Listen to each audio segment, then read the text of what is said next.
वज़ीर ख़ारजा doctor S Jaishankar ने Hyderabad house में फ़िलिपाइन के खारजी उमूर के सेक्रेटरी एहनेक ए मनालू से की मुलाकात। दोनों ममालिक के दरमियान बाहमी ताउन पर 5वें मुश्तरका कमीशन की नई दिल्ली मीटिंग। दोनों ममालिक के वज़राए ख़ारजा ने की मुश्तरका सदारत।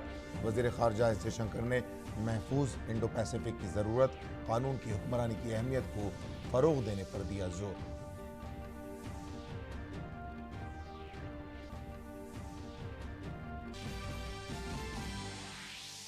बिहार के लखीसराय की ज़मीन से मरकजी वज़ीर दाखिला अमित शाह का वज़ीर आला नीतीश कुमार पर बड़ा सियासी हमला। नीतीश कुमार को कहा पलटूराम। पटना पहुंचने पर अमित शाह का एयरपोर्ट पर पुरतपाक खैर मकदम। मुंगेर, जमुई और बेगूसराय की लोकसभा कमेटी के अरकान के साथ भी होगी मीटिंग। राजस्थान के दौरे पर बीजेपी सदर जेपी नड्डा ने भरतपुर में पार्टी के जिला दफ्तर का किया इफ्तिताह। बाड़मेर और जैसलमेर में पार्टी के नए जिला दफातर का वर्चुअली किया इफ्तिताह।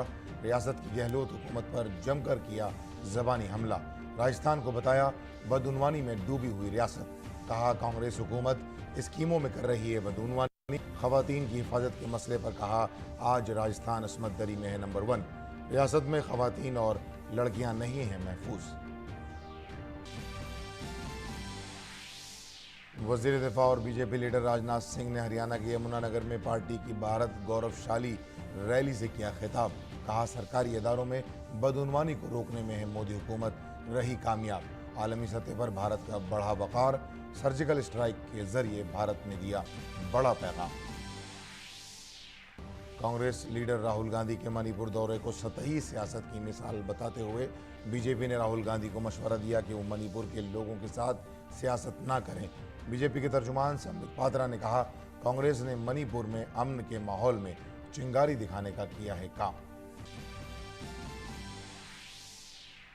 मगरबी बंगाल में पंचायत इंतखाबात से कबल जारी सियासी तशद्दुद पर ममता हुकूमत पर गवर्नर सीवी आनंद बोस की तनकीद। गवर्नर ने सिलीगुड़ी में कहा कि ममता हुकूमत नज़्म व नस्क को संभालने में पूरी तरह से रही नाकाम। गवर्नर ने कहा तशद्दुद को मजीद बर्दाश्त नहीं किया जा सकता। रियासत के हालात को फौरी तौर पर कंट्रोल करना है हमारा मकसद। आदाब नाज़रीन, खास खबरों में आपका इस्तकबाल है। मैं हूं अब्दुल्ला। अब खबरें तफसील से। वज़ीर ख़ारजा डॉक्टर एस जयशंकर और फ़िलिपाइन के वज़ीर ख़ारजा एनरिक ए मनालू ने आज नई दिल्ली में दो तरफ़ा ताउन पर भारत फ़िलिपाइन मुश्तरका कमीशन की 5वीं मीटिंग की मुश्तरका तौर पर सदारत की। एनरिक मनालू भारत के 4 रोज़ा दौरे पर हैं। ये दौरा भारत और फ़िलिपाइन के दरमियान दो तरफ़ा ताल्लुक़ात का जामे जायज़ा लेने और ताल्लुक़ात को मज़ीद मुस्तहकम करने का मौका फ़राहम करेगा।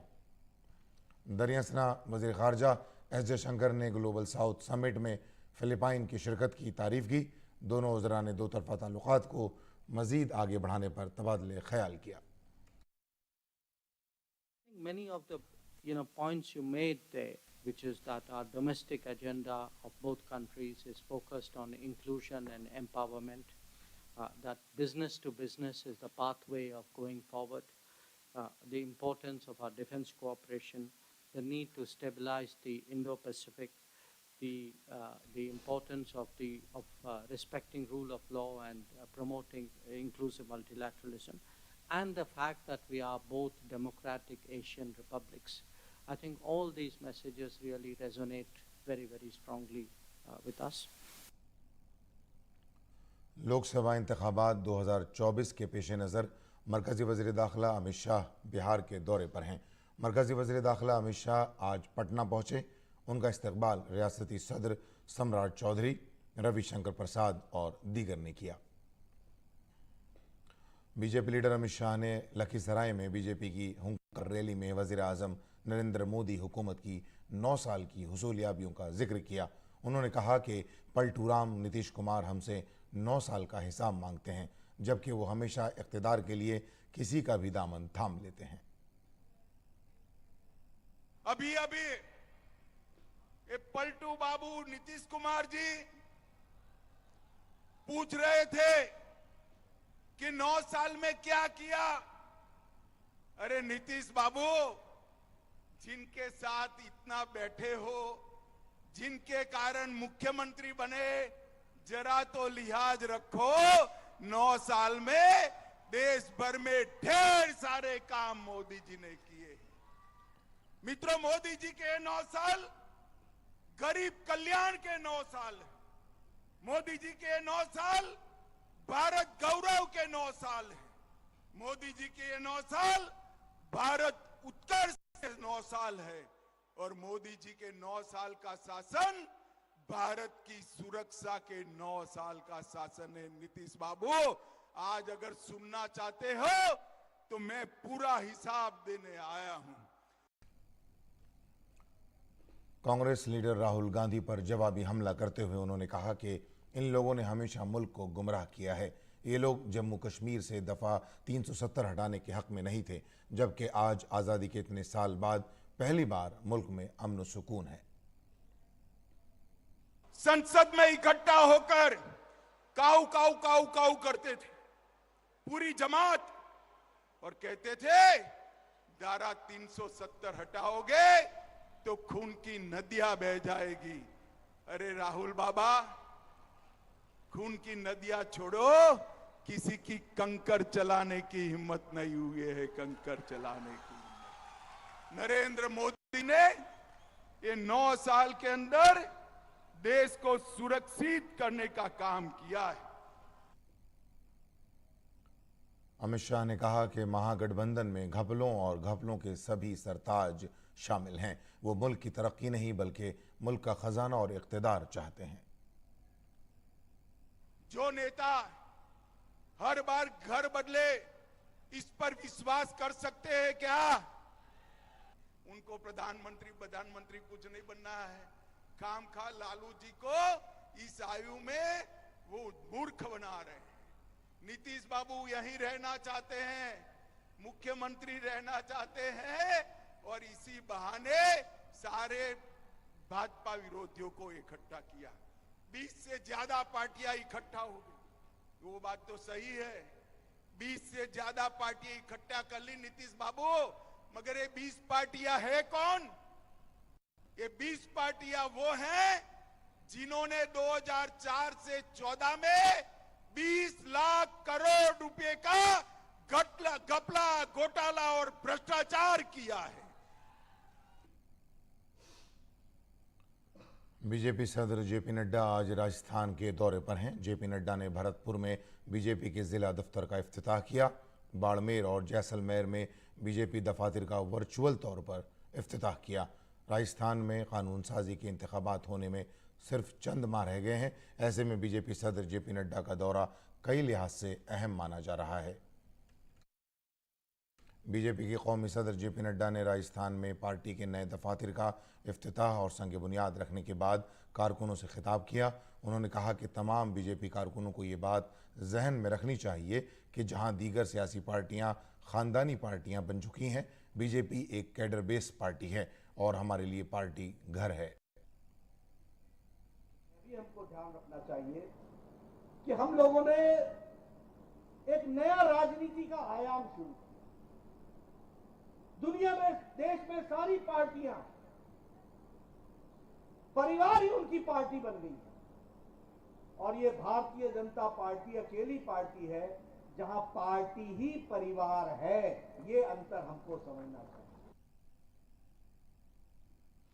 जेपी नड्डा ने कहा कि 2014 में वज़ीर आज़म नरेंद्र मोदी के आने के बाद दुनिया में भारत का डंका बजा है। उन्होंने कहा कि 2014 से पहले आलमी रहनुमा भारत से अलग बात नहीं करते थे बल्कि पाकिस्तान को भारत से जोड़ते थे, लेकिन मोदी जी के आने के बाद आज भारत के साथ किसी दूसरे मुल्क का नाम नहीं जुड़ा है। 2014 के बाद, मोदी जी के आने के बाद इंडिया की चर्चा जब होती है तो इंडिया इंडिया है, पाकिस्तान कौन हो गया कोई चर्चा नहीं करता पाकिस्तान को, और भारत से जोड़ना समाप्त हो गया।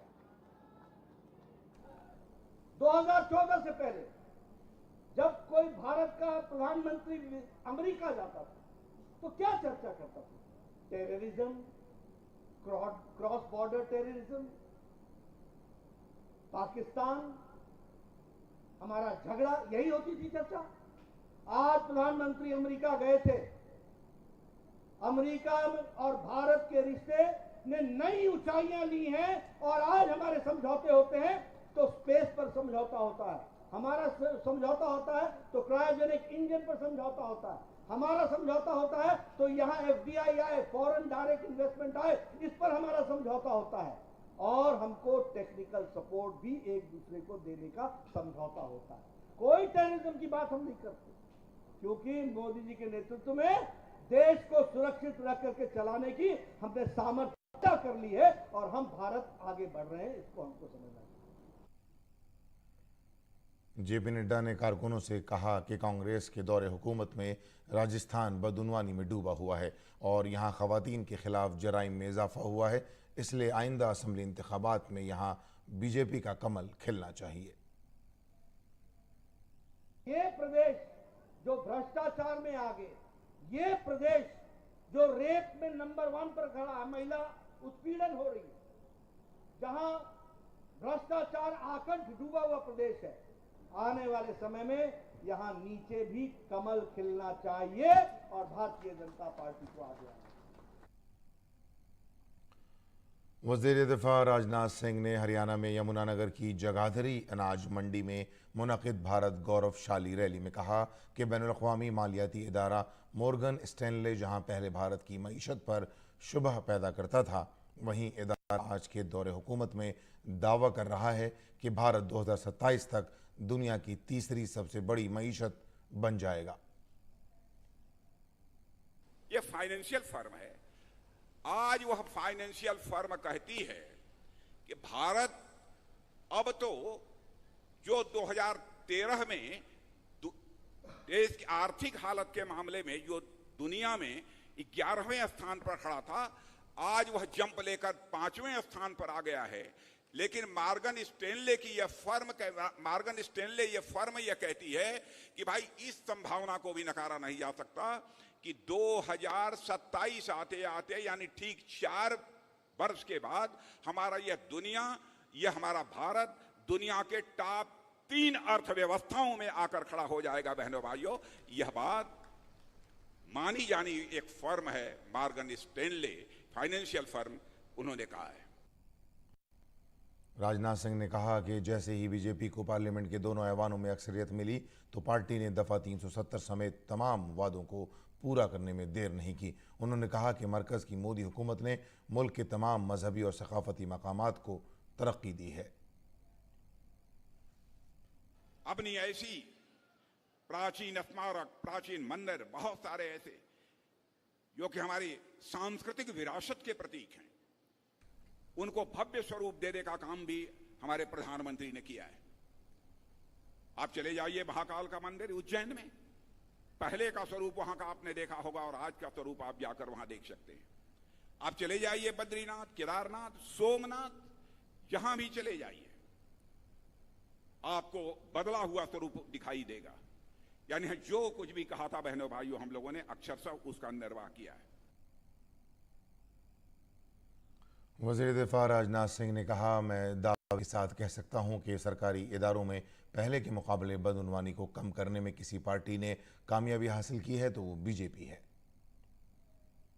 दावे के साथ कह सकता हूं कि सरकारी संस्थानों में पहले से भ्रष्टाचार को कम करने में इस आजाद भारत में किसी भी पार्टी की सरकार ने कामयाबी हासिल की है तो हम लोगों की पार्टी की सरकार ने कामयाबी हासिल की है।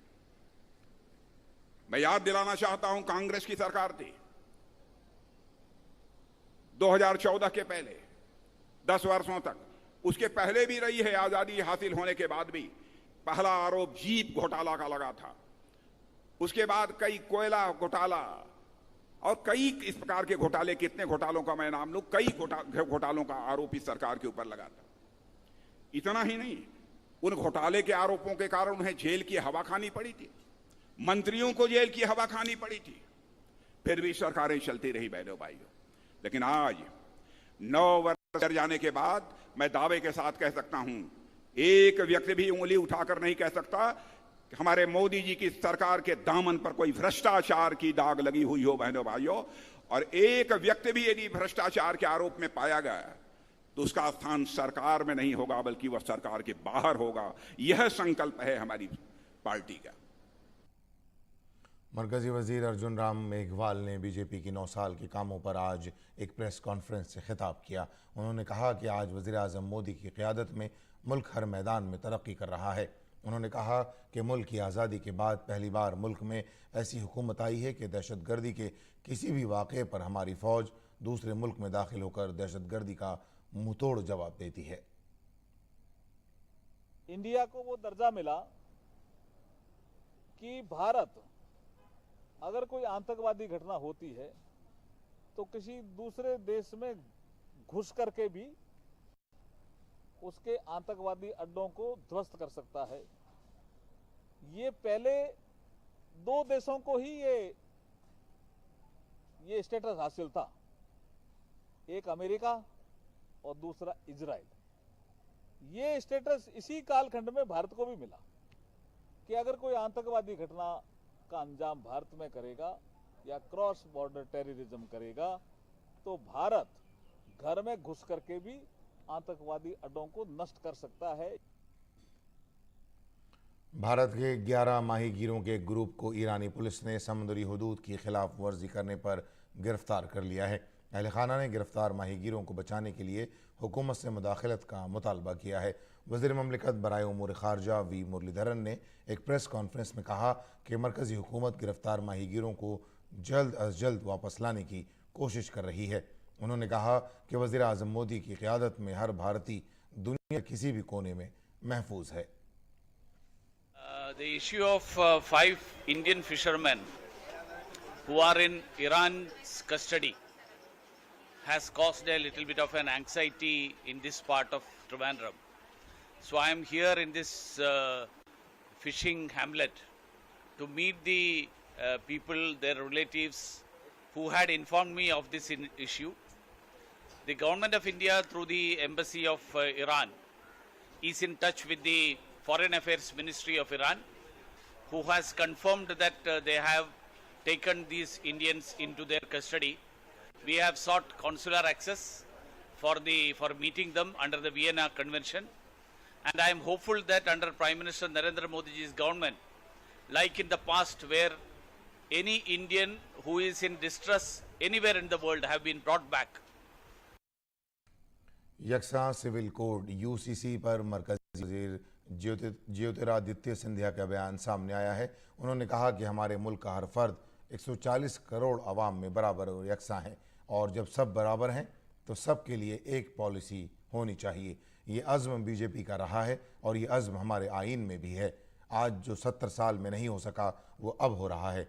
3 तलाक हटाने और जम्मू और कश्मीर में 370 को मनसूख करने और पूरे मुल्क में यकसा पॉलिसी कायम करने का जो नामुमकिन काम था, इसे वज़ीर आज़म ने पहले ही मुमकिन बना दिया। हमारे देश में हर व्यक्ति 140 करोड़ जनता में एक समान है, और अगर एक समान है तो एक नीति होनी चाहिए सभी। और ये तो संकल्प भारतीय जनता पार्टी की रही है और ये संकल्प संविधान में भी है। तो आज जो 70 साल में नहीं हो पाया 3 तलाक को हटाने का, कश्मीर में 370 को रद्द करने का और पूरे देश में एक समान नीति यूनिफॉर्म सिविल कोड स्थापित करने का, जो असंभव कार्य था वो प्रधानमंत्री जी ने पूर्व में भी संभव करवाया है और यूसीसी भी हम लोग संभव करवाएंगे। कांग्रेस लीडर राहुल गांधी के दौरे मणिपुर की मजम्मत करते हुए बीजेपी लीडर संबित पात्रा ने आज प्रेस कॉन्फ्रेंस की। उन्होंने कहा कि आज एक बार फिर अपनी सतही सियासत का सबूत देते हुए कांग्रेस ने अमन के माहौल को चिंगारी दिखाने का काम किया। हमारी कांग्रेस और ख़ास तौर पर राहुल गांधी से दरख्वास्त है कि वो अपनी सियासत की खातिर मणिपुर के लोगों के साथ न खेलें। जो टीयर गैस चले हैं, आज जो स्थिति थोड़ा तनावपूर्ण इम्फाल में बना है, ये मणिपुर में नहीं होता। मुझे लगता है कि राहुल जी की ये behaviour, it was highly irresponsible. I always say Rahul and responsibility never travel together. He has again proved the same today. He should have been more responsible, more sensitive towards the issue of Manipur. और मुझे दुख के साथ कहना पड़ रहा है, आज सुबह एक व्यक्ति के जान के जाने की खबर है, दुखद खबर है, और हाथ जोड़ के कहना चाहते हैं, the situation is coming under control, let's not fight for पेटी पॉलिटिकल गेन्स। उन्होंने कहा कि मणिपुर में लोग पहले ही राहुल गांधी के दौरे का बाइकआउट कर रहे थे। ऐसे में तमाम हिफाजती इंतजामात को बालाए ताक रखते हुए राहुल गांधी का मणिपुर दौरा गैर जिम्मेदाराना रवैये को जाहिर करता है। राहुल गांधी जी और जो कांग्रेस पार्टी है, मणिपुर में कई लीगेसी इश्यूज हैं।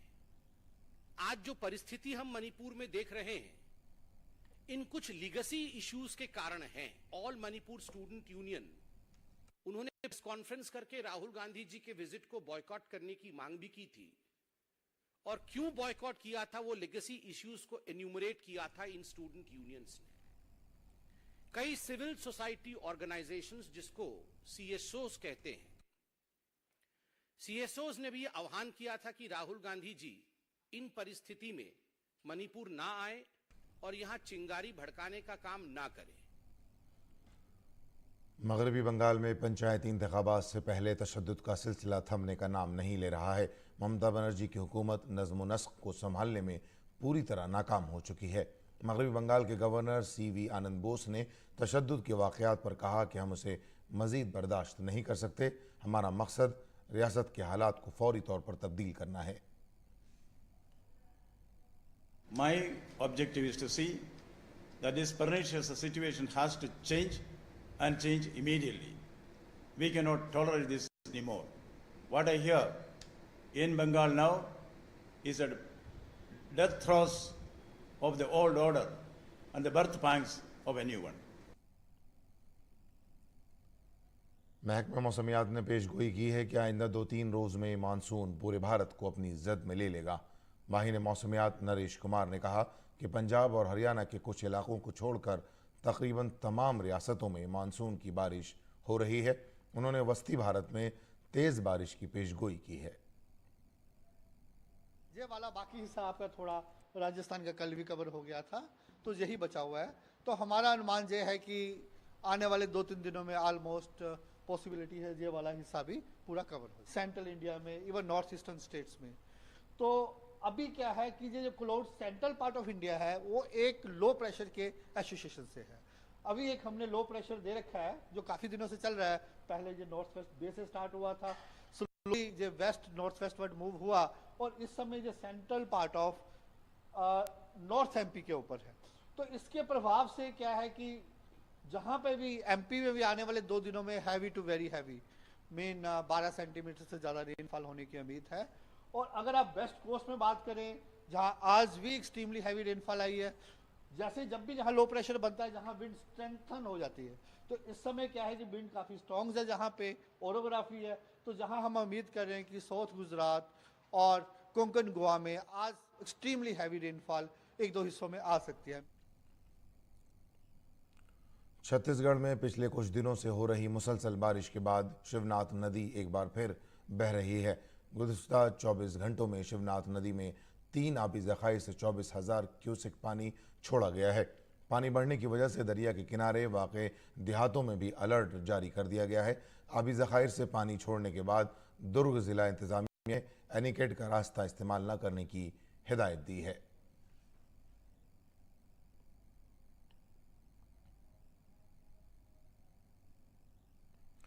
भारत समेत दुनिया के कई मुल्कों में ईद उल अज़हा का आज रिवायती अक़ीदत व एहतराम से मनाई जा रही है। ईद उल अज़हा को आम बोलचाल में बकरीद या कुर्बानी का त्यौहार भी कहते हैं। ये इस्लाम का एक ख़ास त्यौहार है जिसे पूरी दुनिया के मुसलमान मनाते हैं। अल-अज़हा या अल-अज़हा अरबी ज़बान का लफ्ज़ है और इसके माने कुर्बानी के हैं। इस तरह ईद उल अज़हा का मतलब है कुर्बानी की ईद। ये त्यौहार रमज़ान के मुक़द्दस महीने के इख्तिताम के तकरीबन 70 दिन बाद मनाया जाता है।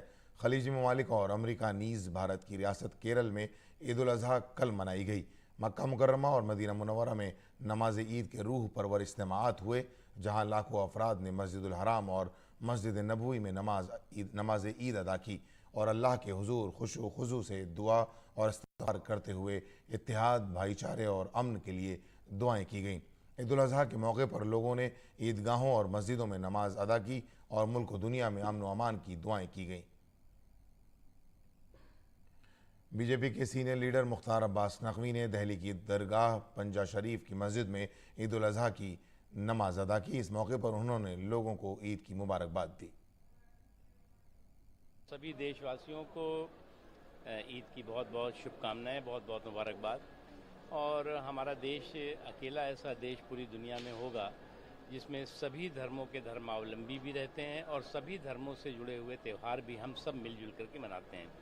इसीलिए कहा जाता है कि एक भारत श्रेष्ठ भारत, अमन के साथ, सुकून के साथ और देश तरक्की और लोगों के एम्पावरमेंट को आगे बढ़ाते हुए कामयाब हो, यही हम सबकी दुआ है।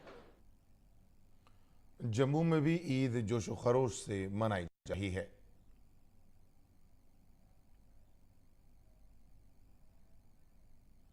वाराणसी में भी नमाज ईद अदा की गई।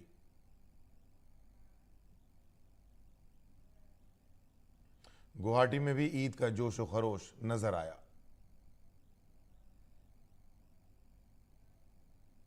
भोपाल में भी फर्जंदान तौहीद ने नमाज ईद अदा की। तिरुवनंतपुरम में भी ईद का भरपूर दंग नजर आया।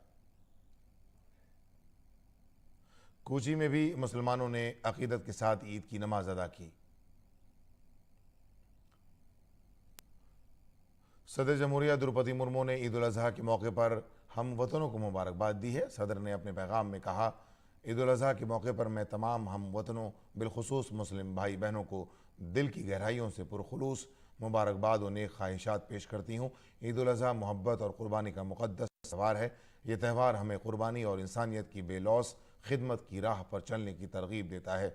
इस मौके पर आइए हम ये अहद करें कि आपसी भाईचारा और समाज में हम आहंगी को फ़रोग़ देने के लिए काम करेंगे।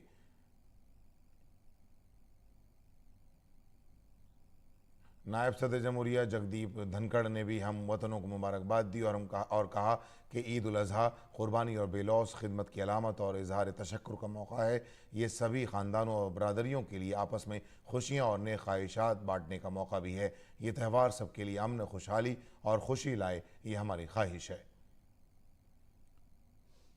वज़ीर-ए-आज़म नरेंद्र मोदी ने ट्वीट करके मुल्क के शहरियों को ईद उल अजहा की मुबारकबाद दी है। वज़ीर-ए-आज़म ने लिखा, ईद उल अजहा की मुबारकबाद, ये दिन सबके लिए खुशियाँ और खुशहाली लाए, ये हमारे माशरे में इत्तेहाद और हम आहंगी के जज्बे को भी बरकरार रखे।